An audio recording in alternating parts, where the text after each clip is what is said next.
percakapan ini menggambarkan kegalauan publik tentang Betul.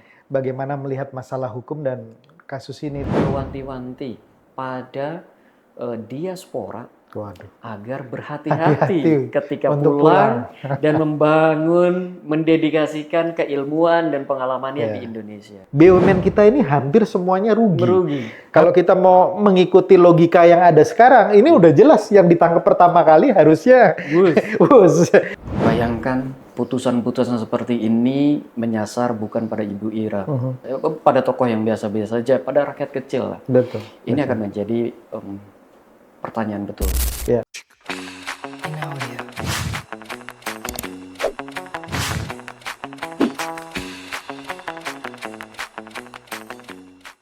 Hai Sobat Politician Academy, bertemu lagi dengan Kata Pak D, kolaborasi antara Politician Academy dan Drone and Prit yang setiap saat kita membahas masalah-masalah terbaru, masalah-masalah yang aktual di tanah air. Bersama sahabat saya, Mas Nova Mujahid dari Drone and Prit. Apa kabar Mas Nova? Alhamdulillah sehat Pak Bonggas. Sehat, Pak Bonggas juga sehat selalu. Terima kasih. Kita sudah beberapa lama absen nih Mas, untuk membahas, ditanyain juga sama teman-teman, ini kapan bareng sama Drone and Prit lagi, Kata Pak D lagi. Tapi alhamdulillah sekarang kita bertemu untuk membahas sebuah topik yang menarik nih Mas Nova, yaitu mengenai vonis dan rehabilitasi yang diberikan kepada Ibu Ira. Ibu Ira Puspadewi kita ketahui bersama sekitar seminggu yang lalu baru mendapatkan vonis 4,5 tahun bersama dua koleganya, dan kemudian perdebatan publik, perdebatan netizen ramai sekali mempermasalahkan vonis ini karena banyak yang beranggapan bahwa Bu Ira ini tidak seperti kasus-kasus yang lain. Nah, sebetulnya Mas Nova, kalau kita mengikuti kasus ini, apa yang membedakan antara kasus Bu Ira dengan kasus-kasus katakanlah korupsi yang lain yang dibawa oleh KPK atau Kejaksaan Agung? Boleh di-share, Mas? Pak Bonggas, posisi Bu Ira dalam isu ini memang sangat krusial sekali. Dia dianggap melakukan proses pengambil alihan perusahaan Jembatan Nusantara yang melanggar prinsip-prinsip due diligence, dan itu mengakibatkan keuntungan untuk beberapa pihak seperti itu. Tapi problemnya netizen juga melihat bahwa sebenarnya apakah ini memang permasalahannya adalah permasalahan pidana atau murni permasalahan bisnis gitu ya. Ada permasalahan bisnis. Dan kalau ini permasalahan bisnis, bukan sangat tidak fair kalau diangkat ini menjadi permasalahan pidana. Di situ kemudian percakapan dan kritik tajam publik bermula, Pak Bonggas.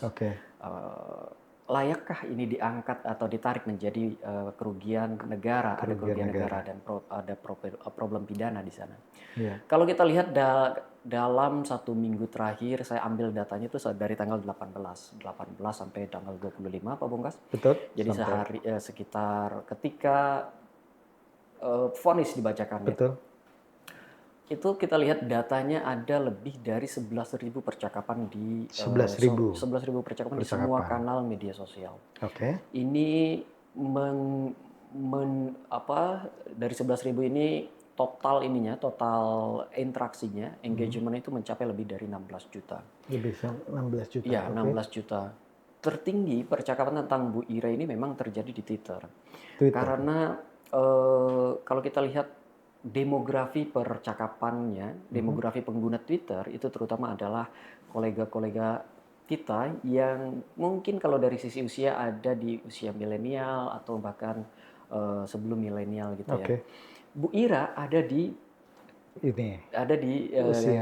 rentang usia itu. Sehingga percakapan sangat tinggi terjadi di Twitter. Lalu tapi ternyata tidak hanya berhenti di Twitter. Percakapan tentang Bu Ira juga tinggi, Pak Bonggas, interaksinya di kanal TikTok. Paling tinggi malah di TikTok. TikTok ini kan kalau kita lihat demografi sebenarnya isinya Gen Z. Kenapa bisa Gen Z membahas ini? Kalau saya lihat ternyata kemudian Gen Z ini sepertinya juga bertanya-tanya, ketika milenial dan bapaknya milenial gitu, Gen X, Gen X berbicara tentang isu Ibu Ira, berbicara tentang bisnis, berbicara tentang BUMN yang performanya sangat bagus, tetapi kemudian pemimpinnya masuk penjara, ramai sekali. Gen Z bertanya-tanya, sebenarnya ada masalah apa? Nah, ketika mereka membahas itu, Gen Z kan kalau soal informasi pencarian datanya cepat ya, cepat sekali gitu, saling mengkonfirmasi, saling meng-cross check dan sebagainya, sehingga meskipun kami cuma bisa menangkap 97 percakapan, 97 postingan tentang Ibu Ira, tapi komentar, yang cenderung positif pada Bu Ira dan berbagai macam perdebatan dan perdebatan dan diskursus yang terjadi di sana itu sangat tinggi, lebih tinggi daripada di Twitter. Begitu Pak Bunggas. Kalau kita lihat volumenya seperti itu. Baik, pembicaraannya rame itu pada waktu masa persidangan sampai di kemudian vonis dan seterusnya ya. Kalau yang rame itu sebenarnya justru setelah persidangan Pak Bunggas. Setelah persidangan, setelah divonis. Setelah divonis. Oke. Jadi publik melihat vonisnya. Sebelum vonis orang bertanya-tanya, ini akankah divonis berat atau kan divonis lepas? Betul.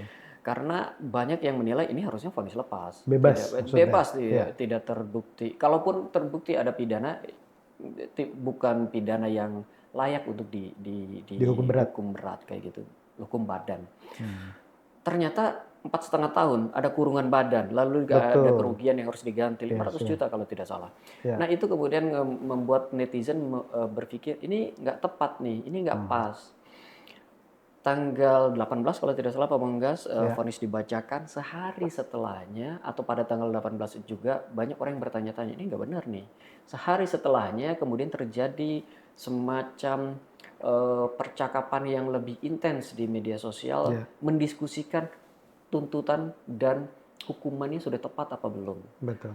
Lalu hari berikutnya orang sudah sampai pada kesimpulan ini nggak benar nih, ini nggak benar kayak gini. Dan ketika yudikatif publik melihat, ketika yudikatif tidak lagi bisa dijadikan pegangan untuk mencari keadilan, publik akan mencarinya ke eksekutif. Eksekutif, presiden. Jadi pada tanggal 23 itu orang sudah langsung bicara ke presiden, Pak Presiden tolong lihat kasus ini, tolong direview kasus ini, karena seperti banyak sekali kejanggalan di sana. Kenapa publik mengaitkan ini dan berharap Pak Prabowo turut campur gitu ya, turut campur, melakukan intervensi di sini, karena mereka melihat dan membandingkan kasus Bu Ira ini dengan Tom Lembong, Pak Bunggas. Sama-sama mirip sekali itu, mirip sekali. Tidak ada basis argumentasinya kan seperti juga yang disampaikan oleh dissenting opinionnya hakim bahwa tidak ada mens rea, bahwa tidak ada kepentingan pribadi, keuntungan pribadi yang didapatkan, tidak ada baik itu dalam bentuk rupiah ataupun dalam bentuk lainnya kayak gitu. Tidak ada keuntungan yang didapatkan. Bahkan netizen menambah Bu Ira itu bukan orang yang dia menjadi direktur dan bukan orang yang bergelimang harta dengan betul. Kehidupannya sederhana saja. Jadi nggak masuk akal ini kalau di vonis seperti ini. Nah, kesamaan itu terutama yang disampaikan argumentasi hakim itu menjadi basis moral betul untuk netizen meminta eksekutif turut campur dalam permasalahan ini. Ini yang menjadi percakapan menjadi semakin meninggi. Percakapan itu bertahan di angka sekitar 3.000-an Pak Bunggas, lalu cuma menurun sehari setelahnya cuma kurang dari setengahnya malah. Lalu dan bertahan terus, percakapan bertahan terus. Kalau kita lihat pada tanggal 25 kemudian Pak Prabowo merespon dengan mengeluarkan rehabilitasi terhadap isu ini. Percakapan ini kemudian hari ini tadi pagi saya lihat naik lagi. Dan pemberitaan pun juga naik sangat signifikan dibanding pada saat putusan dibacakan.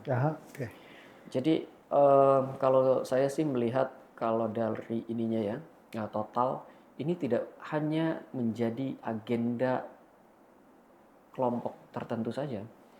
media melihat ini, kelompok-kelompok yang ada di masyarakat kelihatannya satu suara. Kelihatannya satu suara. Oke. Ini kelihatan dari SNA, Social Network Analysis-nya. Kita lihat percakapannya, siapa saja yang berbincang di sini, Pak Bungkas. Ternyata hampir semuanya ini sentimen diset berdasarkan point of view Bu Ira. Jadi kelihatan tuh publik umum yang biasa saja juga berbicara tentang ini dan tonnya negatif pada Bu Ira. Terlebih akademisi, aktivis, profesional banyak sekali ini yang berbicara.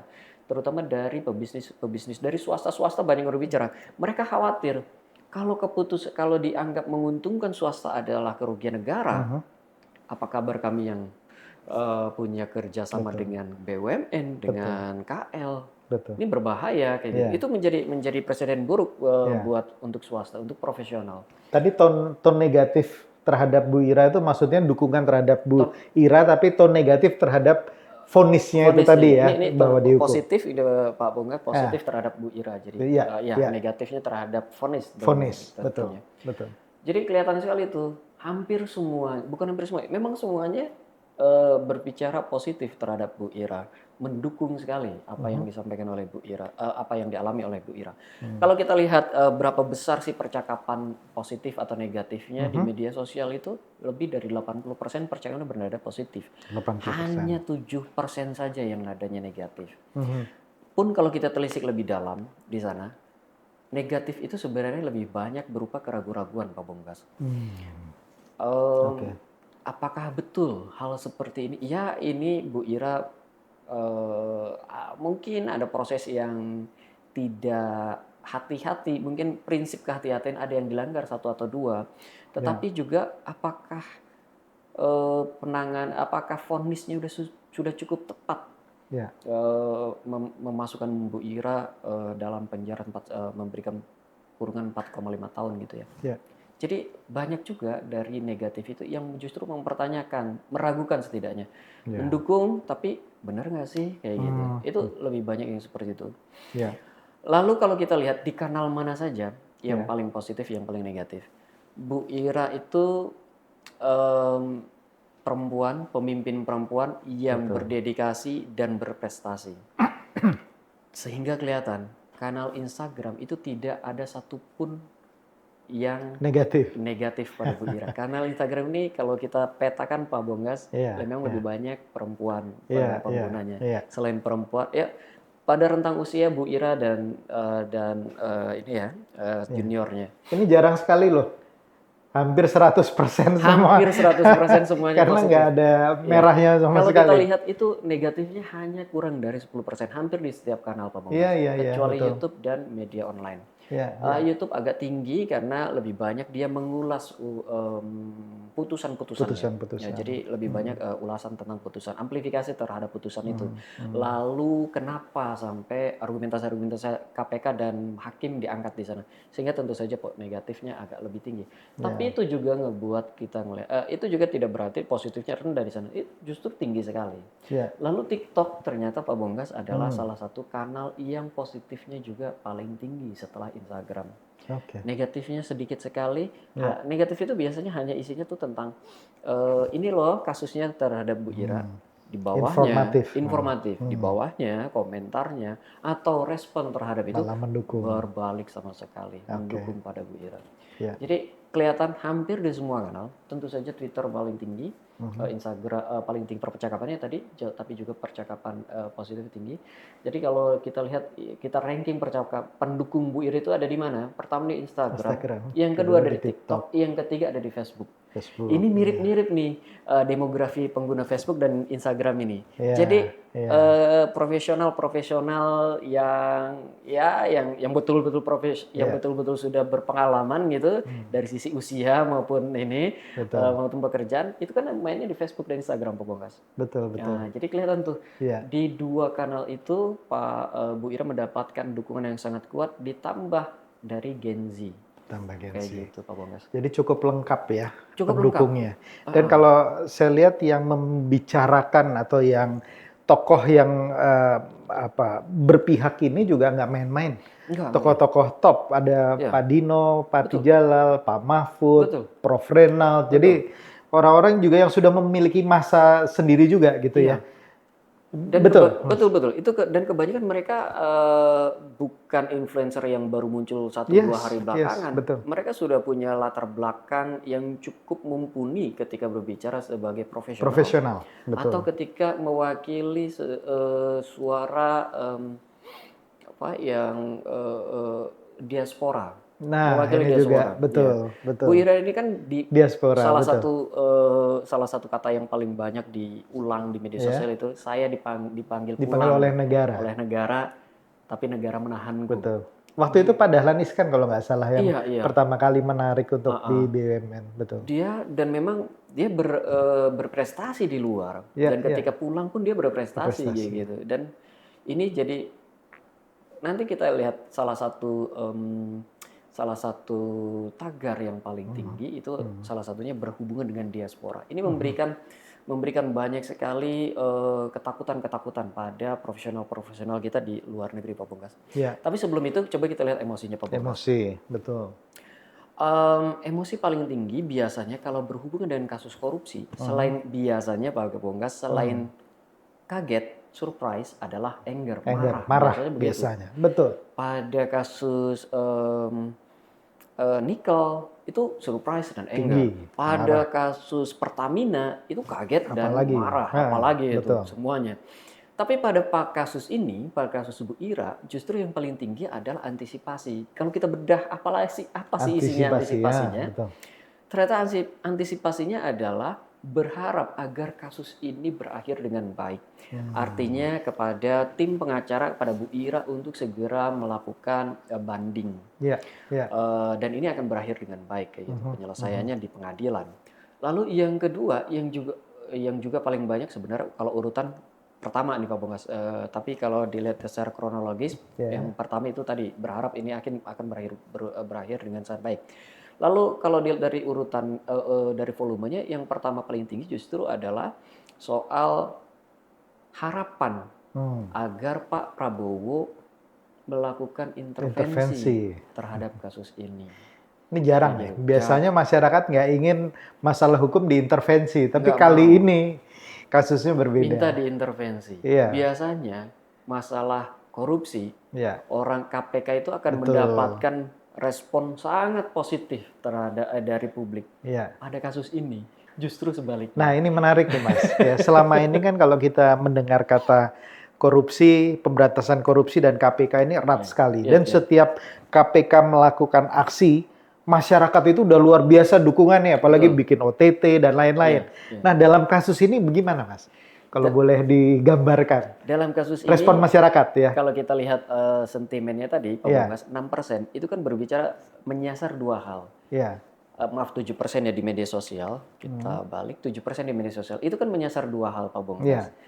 Institusi pengadilan, institusi kehakiman, dan institusi penegakan institusi pemberantasan korupsi. Dua-duanya penegakan hukum gitu. Betul. Dua institusi ini negatif semua, Pak Bongkas, sekitar. Jadi kalau kita lihat 7% itu negatif pada Ibu Ira, bisa kita baca sebaliknya. 84% negatif terhadap dua institusi itu digabungkan. Kayak gitu, Pak Bongkas. Jadi menjadikan sekali sebenarnya. Dari betul. Dari artinya kepercayaan masyarakat lebih rendah untuk kasus ini kepada dua institusi ini, yang biasanya terbalik. Biasanya sangat didukung kalau udah kasus-kasus korupsi. Betul, biasanya begitu. Tapi ini sangat menyedihkan sekali. Jadi kalau kita lihat, dan ini juga merepresentasikan, saya kira, seberapa besar kepercayaan publik terhadap aparat penegak hukum. Karena kalau kita masukkan polisi, kalau kita masukkan lainnya, tidak akan jauh berbeda angkanya, Pak Bongkas. Biasanya seperti itu. Apalagi polisi kan banyak ini banget ya. Nah, kalau kita lihat, Pak Bongkas, memang jadinya percakapan itu kan sangat riuh sebenarnya. Dan kalau kita lihat noise, memang tidak terlalu banyak sebenarnya, tapi ada memang noise. Tapi kalau kita coba petakan voice-nya seperti apa, kita coba lihat dari awan kata saja, Pak Bongkas. Di awan kata itu, kata yang paling banyak adalah selain Ira sendiri ya, tentu adalah ASDP, kasus, pulang, keadilan, dan Tom Lembong. Tom Lembong keluar lagi. Dan Tom keluar lagi. Artinya apa Pak Bonggas? Kalau saya sih ngebacanya ASDP dan kasus itu memang berhubungan dengan kasusnya ini sendiri ya. Pulang dan keadilan, pulang ini berhubungan erat dengan posisi Bu Ira sebelumnya sebagai diaspora. Lalu keadilan ini berhubungan erat dengan posisi penilaian netizen yang tidak melihat ada keadilan yang didapatkan oleh Bu Ira dari proses yudikatif. Lalu kalau kita publik juga melihat sepertinya ada kemiripan antara sama-sama diaspora juga, sama-sama diaspora juga dengan kasusnya Pak Tom, dan tidak menerima keuntungan apapun dari kebijakannya. Kayak gitu. Itu adalah kata-kata yang sangat banyak sekali beredar di media sosial. Nah, kalau kita telisik lebih dalam lagi, misalkan di media sosial itu biasa sekali terjadi ada kampanye ya, atau ada percakapan yang dikumpulkan dalam satu tagar tertentu. Itu biasanya kampanye atau upaya untuk mendorong isu menjadi lebih terkonsolidasi. Salah satu kata yang paling kuat adalah self reminder, Pak Bonggas. Self reminder.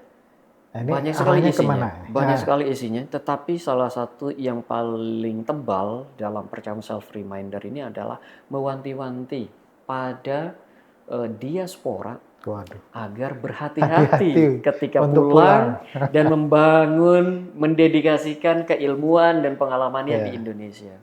Ini nggak bagus sekali. Saya kira itu berbahaya, Pak. Berbahaya karena sebelumnya kan ada keluar dulu aja kabur dulu aja gitu. Berarti nanti kalau udah kabur jangan balik dulu karena bisa kena kasus hukum kalau ini dengan negara. Jadi saya pikir percakapan ini menggambarkan kegalauan publik tentang bagaimana melihat masalah hukum dan kasus ini, dan diaspora sangat peduli terhadap masalah ini ya. Betul. Diaspora sangat peduli, terutama lebih lagi Pak Dino itu kan representatif sekali untuk diaspora. Kalau nggak salah dia juga yang ngebuat diaspora kita ada keinginan gitu dikampanyekan, didorong untuk kembali membangun Indonesia. Tapi dengan kasus-kasus ini, karena banyak sekali Pak Bonggas diaspora yang kemudian pulang dan bermasalah. Kita ingat mobil listrik pada zaman Pak Dahlan Iskan, lalu Pak Tom Lembong juga diaspora, lalu sekarang ada Ibu Ira. Itu saya kira beberapa diaspora yang cukup terkenal gitu ya. Dan bermasalah akhirnya ketika pulang kayak gitu. Nah, menurut Pak Bonggas gimana Pak Bonggas data-data gitu? Baik, jadi kalau menurut Politician Academy melihatnya paling tidak secara umum ada 3 hal nih yang saya lihat. Yang pertama, kembali lagi ada kesenjangan antara keadilan yudikatif atau keadilan negara dengan keadilan versi publik. Ya, bahwa yang dianggap adil melalui proses ini tidak dianggap adil oleh publik. Ya. Dan ini masalah klasik sebetulnya ya. Masalah koruptor ditangkap gitu ya, yang kerugian negara sekian ratus miliar bahkan kemudian dihukumnya biasa-biasa saja. Sementara maling ayam, nenek-nenek ketangkap gitu ya, itu diberikan hukuman yang ya sekali lagi mengganggu rasa keadilan dari masyarakat. Dan menurut saya kalau untuk poin ini nggak boleh masyarakat diam. Ya, netizen harus selalu menyuarakan ini gitu ya, karena ya balik lagi antara institusi dan yudikatif ini bukan mereka selalu benar juga. Prosesnya segala macam harus selalu dikritisi. Itu yang pertama. Jadi untuk poin ini jangan pernah berhenti gitu ya untuk bersuara, itu penting sekali. Kemudian yang kedua, dalam kaitannya dengan Pak Prabowo, saya melihat ini sudah kasus ketiga mungkin melakukan tanda kutip intervensi politik, kasus Mas Hasto, Tom Lembong, dan ini yang ketiga. Ya, artinya sebetulnya Pak Prabowo sangat mendengarkan percakapan publik, peduli dengan percakapan publik, terlebih apabila terlihat mereka yang menyuarakan adalah tokoh-tokoh tadi yang kita lihat punya profesional, kapabilitas gitu ya. Jadi dan cukup cepat loh ini prosesnya dari mulai vonis dan kemudian diberikan rehabilitasi. Jadi artinya tidak ingin berlama-lama juga masyarakat dibuat galau atau kemudian berkonflik saling. Jadi menurut saya ini satu hal positif bahwa presiden kita mendengarkan publik gitu ya. Itu yang kedua. Nah, yang ketiga, kalau saya melihat kepada hak dari prerogatif presiden walaupun terlihat cepat, tapi kalau bahwa kemarin penjelasan dari Pak Dasko ini kan sebetulnya sudah disuarakan, kemudian ke DPR juga disuarakan, kemudian dari DPR meminta untuk Komisi Hukum atau Kementerian Hukum meninjau ini, gitu, dan kemudian memberikan pertimbangan kepada Presiden. Jadi sebetulnya secara prosesnya juga sudah cukup konstitusional, gitu ya. Artinya saya termasuk yang suka Presiden mempergunakan haknya secara maksimal, terlebih untuk hal-hal yang sangat dipedulikan oleh masyarakat menjadi pembicaraan publik. Nah, sekarang kan pertanyaan berikutnya sebetulnya apakah keputusan Presiden ini sudah merupakan keputusan yang tepat? Nah, kalau dari publik sendiri setelah rehabilitasi bagaimana, Mas? Saya pengen tahu dulu. Apresiasinya cukup sangat tinggi, Pak Bos. Tinggi sekali. Karena itu kan yang diminta oleh publik pada tanggal 23. Tanggal 24 mungkin Pak Prabowo mengendapkan, lalu berpikir, lalu tanggal 25 dia memberikan jawaban. Betul. 25 sore kan malam gitu. Dan itu langsung diapresiasi oleh publik di semua kanal, Pak Bongkas. Di semua kanal. Nggak ada yang kritik negatif atau tentu ada yang negatif. Tetap ada gitu yang negatif. Dengan argumentasi yang juga sama ketika disampaikan mengkritisi Tom Lembong dan Hasto bahwa ini berarti ada yang bermasalah dengan penegakan hukum kita. Pertama itu, yang kedua, kayaknya presiden nggak boleh sering-sering deh kayak gini karena ini akan merusak sistem hukum proses hukum. Betul. Nah, kalau dari saya, kalau saya terus terang berada di pihak yang menyetujui ini gitu. Tapi ada beberapa catatan saya berkaitan dengan masalah intervensi politik di ranah hukum ya. Artinya dibandingkan dengan presiden-presiden sebelumnya, mungkin Pak Prabowo yang paling aktif mempergunakan hak ini. Nah, aktif sekali Pak Bungkas. Dalam kurang dari 6 bulan sudah 3 ini. Betul sekali. Dan ini kemudian akan jadi pertanyaan juga, apakah nanti apabila ada kasus-kasus korupsi lain, apalagi yang berurusan atau mempunyai kepentingan dengan katakanlah partai yang bersangkutan, partai Gerindra, Pak Prabowo sendiri atau partai koalisi gitu. Nah, ini bagaimana gitu? Apakah ini akan diintervensi secara politik juga gitu ya? Karena kalau seperti itu kan berarti proses hukumnya juga akan kemudian galau juga nih gitu ya. Kini kita disuruh tegas atau enggak sih gitu. Nah, itu beberapa itu satu hal. Yang lain saya sepakat mengenai pengelolaan BUMN ya. Jadi ini harus menjadi alert kepada pengelolaan BUMN. Artinya potensial kapasitas, kalau tadi dikatakan kerugian negara. Nah, kalau nggak ada yang bersalah, kerugian negaranya gimana? Gitu kan? Nah, kalau kita berbicara mengenai kerugian BUMN, ya seperti kritik-kritik kemarin, BUMN kita ini hampir semuanya rugi. Hampir semuanya merugi, termasuk katakanlah proyek seperti WUS kemarin gitu ya. Kalau kita mau mengikuti logika yang ada sekarang, ini udah jelas yang ditangkap pertama kali harusnya WUS. Yang 1,sekian triliun per bulan. Betul. Belum lagi misalnya Garuda ya, maskapai penerbangan kebanggaan kita yang selalu dikatakan merugi terus. Nah, ini kalau kayak gini kesalahannya siapa? Nah, ini yang menurut saya juga selain permasalahan hukum itu mengenai masalah pengelolaan BUMN kita gitu ya. Mereka-mereka yang terlibat di dalam proses pembuatan keputusan ini juga harus betul-betul diteliti dan kemudian di-manage dengan sebaik-baiknya. Satu, supaya kerugian negara tidak terjadi, dan yang kedua supaya keputusan-keputusan yang menjadi ya namanya bisnis kan pasti selalu dihadapkan dengan untung atau rugi. Jangan sampai kalau untung negara menikmati dan kemudian ada pihak yang naik daun, kemudian begitu rugi dihajar gitu ya, nggak seperti itu juga ya. Nah inilah menurut saya beberapa catatan saya tentang kasus kemarin. Tentu saja saya yakin Drone Emprit juga dengan Politician Academy menyambut baik keputusan ini. Tapi beberapa catatan ini juga kita perlukan, termasuk mengenai pemberantasan korupsi itu sendiri.